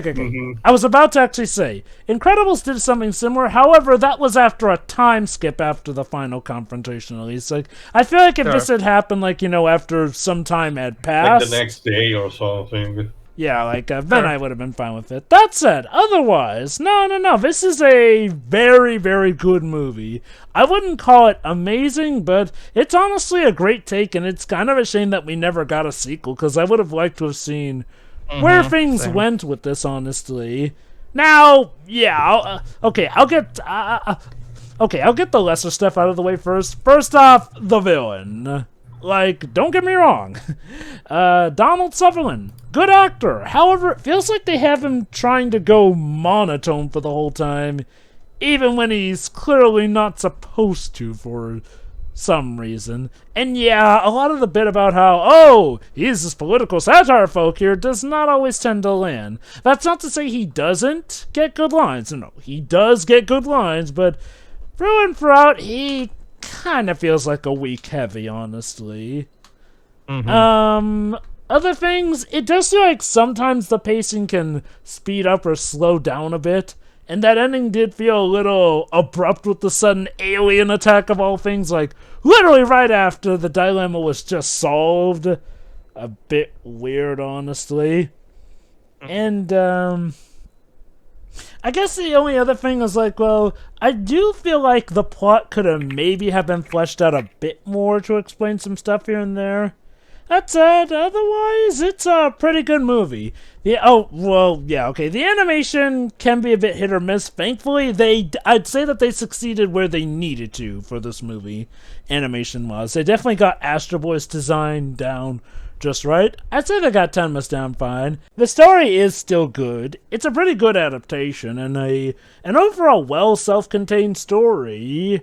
So, yeah, this is still definitely a pretty good take on Astroboy.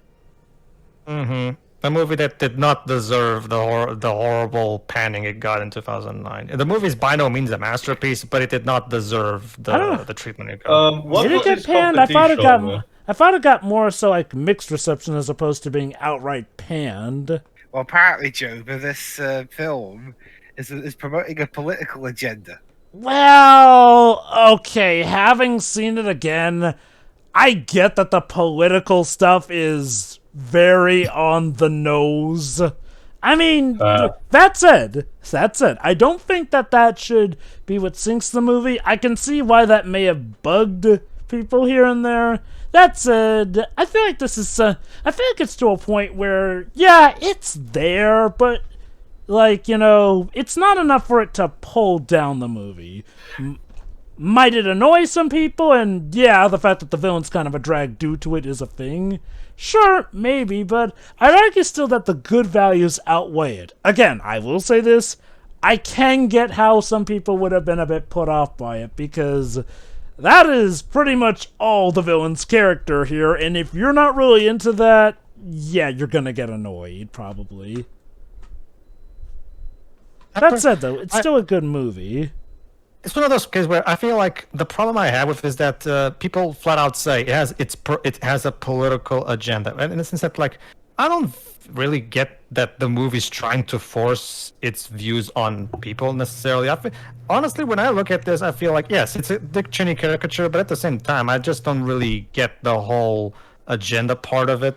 Because, I do get the feeling part of this also has to do with when it came out, because, like, nowadays, we're more used to this sort of stuff, so, I was about to say, compared to what happened to these days, the same that this movie is a political agenda is very cute. Let me put it like this. If this movie came out it's like baby's first political agenda. If I had to hazard a guess, I wonder if all those journalists got potentially, mad that communism is treated as a joke in this movie. Maybe it's that. I do wonder if that's the case. Like, let me put it like this.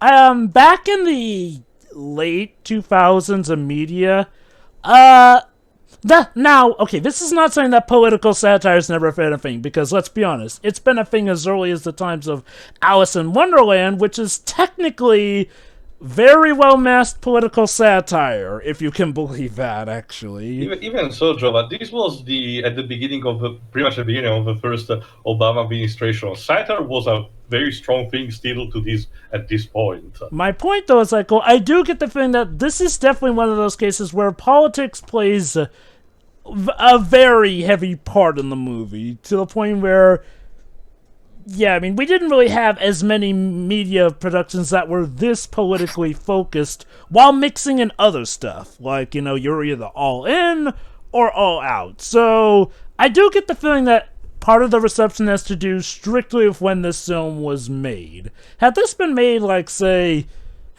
2015, or heck, even after 2016... Sure, people may have pointed out how political it can get, but it wouldn't have bugged them as much because by this point, we have seen this song and dance ramped up to 11 to the point where, like, sure, this gets political, but this is kind of like, say, just taking the training wheels off as opposed to going into the battlefield, if you will. Yeah. Anyway, did you, who's next for final thoughts? Yeah, overall, it's okay. I mean, it's not great. I mean, there are those issues with the villains and couple of bits where I think Freddie Highmore. I mean, I do think Freddie Highmore sounds a bit too old for Astroboy at this point. I mean, performance-wise, it was okay, but I've always headcanon it as basically, hey, he's a robot, so maybe his voice is modulating. In the 2009... That's the thing, though. He sounded like that before he became a robot. According to the wiki, Libs, 2009 Toby is 13 years old. So you can make an argument that he's starting to go through puberty, and that's why the voice sounds the way it does? Maybe, I don't know. Again, Joe, he sounded that way before he became a robot. Well, puberty. You can make an argument that it's hit him like a rock. Well, sometimes it happens to some people, actually. So yeah. And as impressive as most of the CGI looks for a film that didn't have as high a budget as, say, Pixar, there are a couple of bits where it does look kind of, for lack of a better term, not that good looking. Unpolished. Yeah, a bit unpolished at points. Sure. Like literally, it's like sometimes they forgot to put the polish on the robots. Metal. Positives. I did like John Ottman's score, especially the main theme. I'm surprised he didn't edit. I'm surprised he didn't edit the movie also. But there you go. No, he did not. Oh, it's interesting. Basically, Dwebs, what's interesting. I think you'll like this particular story from David Bowers. Apparently, when John Ottman visited David Bowers, he told him, look, this is going to sound horrible, but you have to think about how much better it's going to sound eventually. So John Ottman was apparently very nervous because, remember, this was his first whimsical score.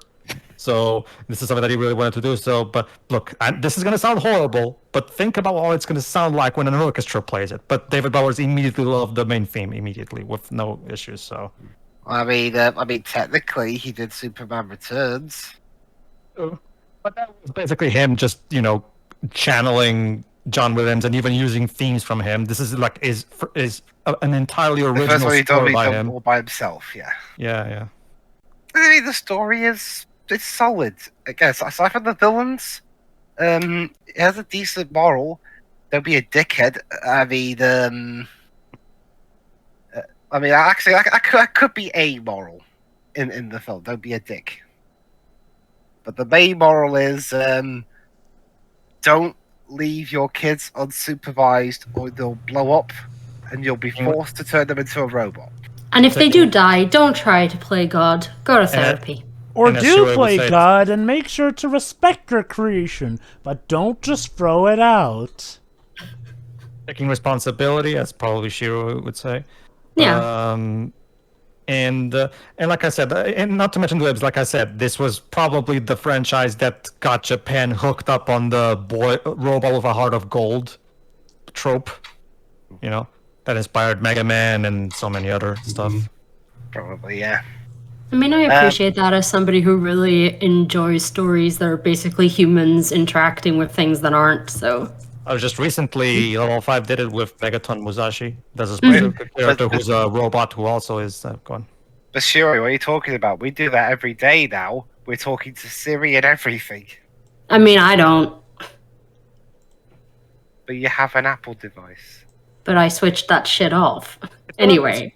How about this, dude? It's one of those cases where the movie may have its flaws, but the love and care that they've of course put into it shines through them, I will argue. And it was also kind of depressing that after this, David Bowles was pretty much relegated to directing Diary of a Wimpy Kid films.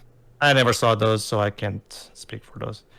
It is, however, a shame though that and David Bowers even himself says that he really wanted to make sequels, but oh well, it's a shame because I would have liked to see what the sequels would have been like. I do feel like there are some things that could have been done better with this movie.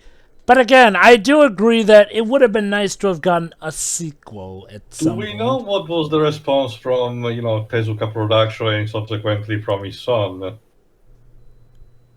Okay, I remember. Okay, I don't have the source with me right here, too, but I remember a few years ago reading somewhere that a David Bowers interview where he said that he actually did have a conversation with Tezuka's son before, when he took over the movie.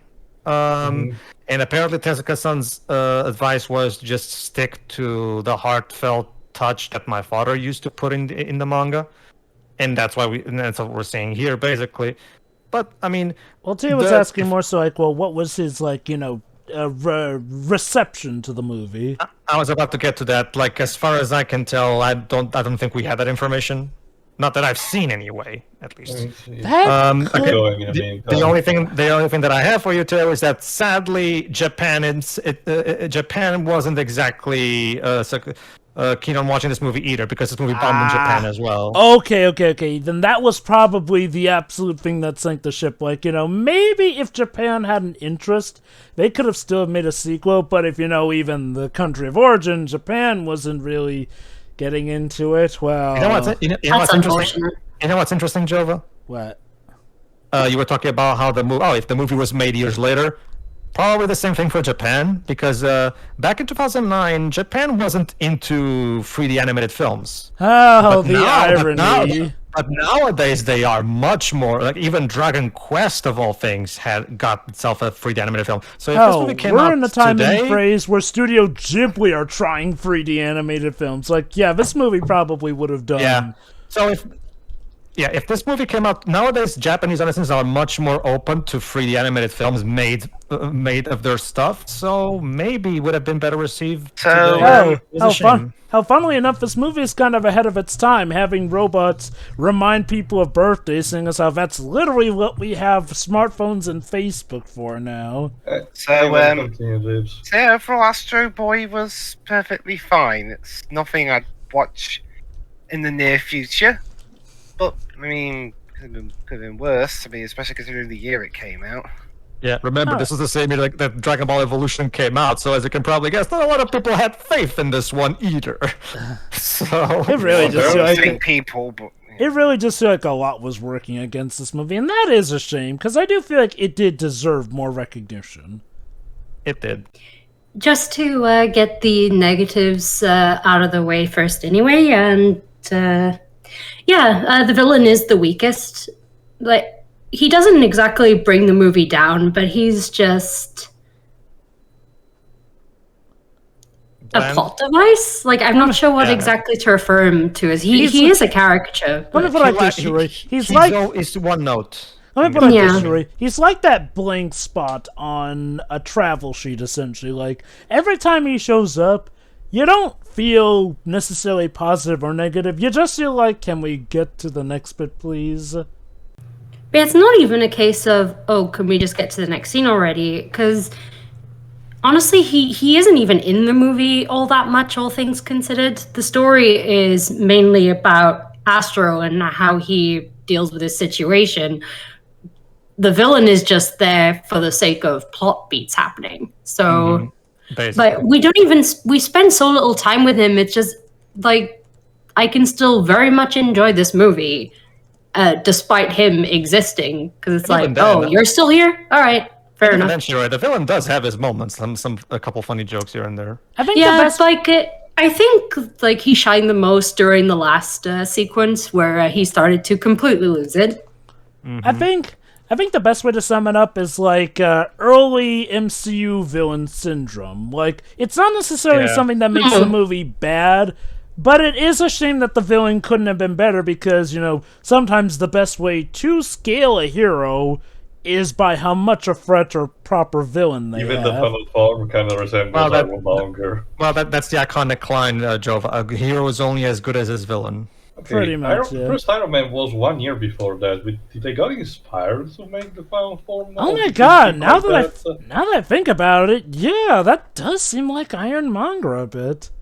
I mean, to be fair, given how Astro Boy functions, not too differently from Iron Man, it's not outside the realm of possibility. No, it's not at all. Huh? Neat. But yeah, that's really the only issue I had with the movie, and it's pretty minor, all things considered. Otherwise, this is a very enjoyable movie. Like the characters are all great. The music is really nice, and I suppose considering this was something quite different for the composer, for the most part, he was actually pretty inspired to work on this. Basically, before this movie, he had worked mostly on superhero films, specifically the X-Men films. And those films were a bit, they're more adult-minded, more serious in tone and all that stuff. And apparently he's always wanted to make one of those good old-fashioned whimsical scores akin to a John Williams score. Which is again why I said I think the inspiration kind of just came to him when he started working on this, because this must have been a breath of fresh air, and you can tell like the music is great. The animation is a bit off, but there are some. I agree with. I think it was Jova who said it like very early on in the movie that the scenes that should look the best do look the best. Yeah. They seemed like they were able to, budget properly, I guess. I'm not sure how to put it. The world is pretty charming, like all aspects of it. Other Tenma and the overall storyline with him and Astro. It's supposed to be the heart of the story. I mean, yeah, that's why I don't mind the villain, because honestly, this ain't about him. This is about Astro and his father. No, that's all great. That's like you were talking about the animation. If there's one bit, like I've said in the commentary, there's the one facial thing expressions. where the animations, you can tell that they put their effort a lot in that scene where Tenma is trying to take the core off of Astro. Like if you take a look at the face, yeah, like you can look at the conflict. Tenma doesn't even have to say anything. You can just feel the conflict in his eyes. That's probably the epitome of all of that. But I think every time, because he deals with this internal conflict with himself throughout the movie, and like you can see his facial expressions in each of those scenes. So, yeah, this is something that was present throughout the movie. So It's okay, Dad. I don't even like that hat. Damn. Also, the OG Tema also had the eye bags. In the OG design, no. But later on, it depends on which version too. Because those also are a touch that reflect his lifestyle and his poor behavioral decisions and everything. But no, I think that's it. I really love this movie. Actually, it's a shame. It's a shame it didn't do as well as it should have. Oh, okay. To answer too, that you're looking about 2003 Tenma. Yeah. Okay then. It's interesting how this is basically a pastiche of everything, But that's kind of nice, I think. It's the same thing as the same thing I really enjoyed about the 2019 Addams Family film, where they cherry picked some really cool elements from the various adaptations and created an interesting pastiche, like you'd like to say. All right, Jira, you're done? Yeah, I'm done. Go ahead, too. Honestly, I forgot, unfortunately, what was my thought for the original commentary. So basically, take these as the new canon for all intents and purposes. Honestly, very enjoyable. Honestly, I don't really even mind the villain that much. The only thing that I would say that I don't really like, remember again, who's supposed to voice act for him? Donald Donald Sutherland. Sutherland.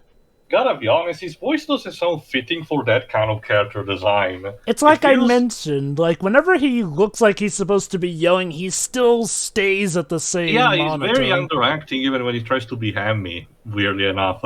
But otherwise, I really kind of enjoy. I think the thing that drags him potentially now is that all the talks about the politics that he does, it's basically just from his perspective. We never see how this world actually works, and pardon me for mentioning this, but I'm one of those weird fucks who actually kind of likes the Senate sequences in the Star Wars prequels. So I kind of wouldn't minded to see, more of that and understand how the society works, especially because this particular situation with the Sky City, as Prog also mentioned, is pretty clear that it's a case where, again, the Sky City is acts so high and mighty, but doesn't care about the world below, meaning that there is some undertone that the movie simply put just establishes and then getting that it's something bigger and larger that we just don't focus on, and of which the villain is just a part of that.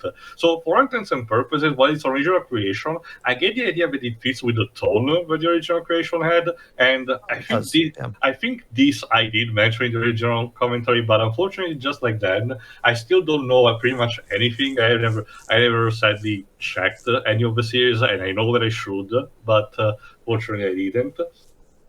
But I recommend the 1980 series and the 2003 series. The 60s considering the interest, I might start from the basic and just read the original manga anyway. The 60s series is basically the manga, so you can just use that as your replacement if you want. Then again, considering how the original manga of Kimba was, I wonder what I will find there.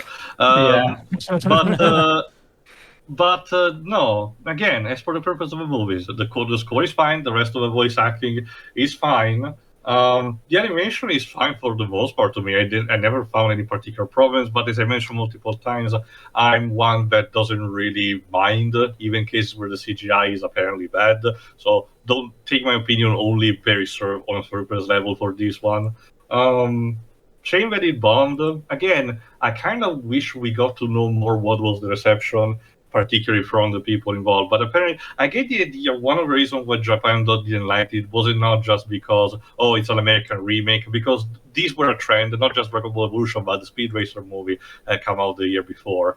So it was a trend that was about to happen. And considering what we got after with Ghost in the Shell, yeah, I think in hindsight, this was much better. This was actually made by people who actually cared about the source material. Clearly. Apparently, Roger Ebert actually really liked it and gave it a 3 stars out of 4. So at least there is that. But I'm pretty much done again. Again, it's still an enjoyable. Even right. The thing about the politics, honestly. I don't really think the politics in this movie are really that obnoxious, even for the time it was made. Again, this was the time where we had a comic called Barack the Barbarian, where Obama is basically, there's like stuff like Obama and Sarah Pauling in the Precambrian kind of, setting and everything. So compared to everything, this kind of winking, especially considering what kind of, politics injection is done to me at this day, these kind of politics are just laughable at worst, and if anything, it's done with a bit more tact. Sure, the closest you can tell is how the communist robo-revolution is a bit, ham-fisted, pardon the pun. But even so, I actually don't mind that, to be honest. So I get the idea the complaints back then were just because people didn't know better how worse things could get on that front. Once again, in hindsight, this is a much better product than what people thought. So no, shame that the sequels didn't happen, unfortunately. Again, there was the video game adaptation, but I never checked it out, and apparently it was released only on, that generation. Despite being 2009, it apparently wasn't released on neither PS3 nor Xbox 360. Apparently, just the Wii and the DS. No, actually, PSP, PS2, Wii, and Nintendo DS. Okay. Well, there's the PSP version. There you go. Potentially. But still, again, very enjoyable. probably one of the better, if not the better, Western adaptation of a Japanese product when it comes to, the manga and anime entertainment. I don't even say we'll see what the future entails because, again, much like Kimba, Astroboy is currently kind of dormant right now. Sure, there was that 2019 series made by French as well, Right. but... Hey, Shirai, do you know what was the most recent anime by Tezuka Productions? What? Girlfriend. Ha! Quite a departure from the studio's origins, am I right? Oh, definitely. Hey, good show though. No, it is. It's just that my I'm guess just saying is, for the sake of the audience. Very good show. My guess is still they just kind of moved on and didn't want to just do nothing but Astro-related stuff. No, I don't mind that, to be I honest. mean, it's good to branch out, otherwise that you're one gonna end up actually, with, like, considering how but, both this and Kimba were adapted so many goddamn times, I perfectly understand. But yeah, I think I'm pretty much done, even though there's probably something that I just forgot. But yeah. What do you think of the music? Well, like I said, it's fine. Okay. Again, don't really have any problems with that. It's clear that they wanted to create a leitmotif for Astro, for the scenes, for the scenes where it matters. So there is that. And again, yeah, it's easy to spot the Pinocchio influence, even if it's not 100% aligned with even if the manga or the different series take different turns. You see, But yeah, Dio, it's not just America. Even Japan only recognizes Italy for Pinocchio.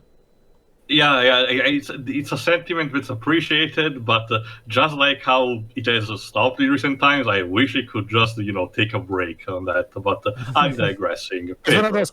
It really is one of those cases where the story really conquered the world's hearts. It really did. Okay. So for me, no.